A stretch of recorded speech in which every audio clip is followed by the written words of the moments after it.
ఈ దినమున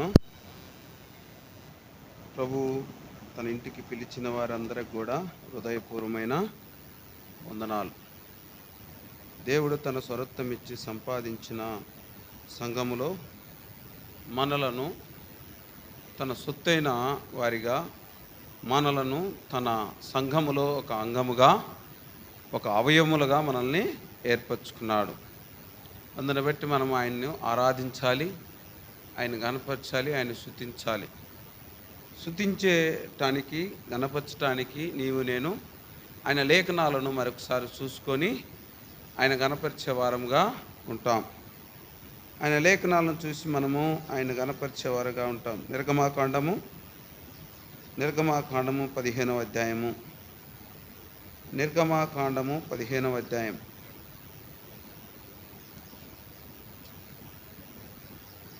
11 నుంచి 11, 12, 13 చదువుదాం. నిర్గమాకాండం 15వ అధ్యాయము 11, 12, 13 చదువుదాం.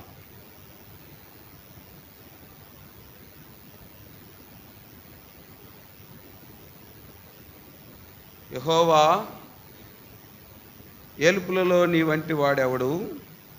పరిశుద్ధతను బట్టి మహనీయుడవు, స్తుతి కీర్తనలకు బట్టి పూజ్యుడవు, అద్భుతములు చేయువాడవు, నీ వంటి వాడు ఎవడు? చదవండి.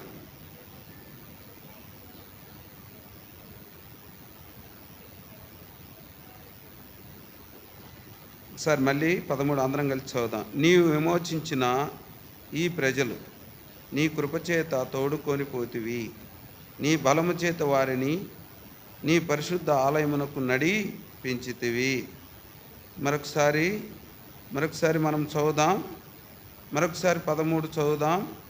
నీవు విమోచించిన ఈ ప్రజలను నీ కృపచేత తోడుకొని పోతివి, నీ బలము చేత వారిని నీ పరిశుద్ధ ఆలయమునకు నడిపించితివి.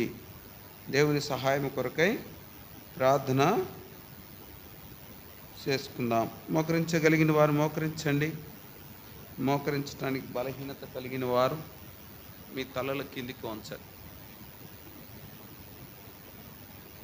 ప్రేమ కలిగిన తండ్రి, పరిశుద్ధుడా, జీవం కలిగిన మా దేవ, సర్వాధికారి, నిరంతరము స్తోత్రార్హుడై ఉన్న దేవా,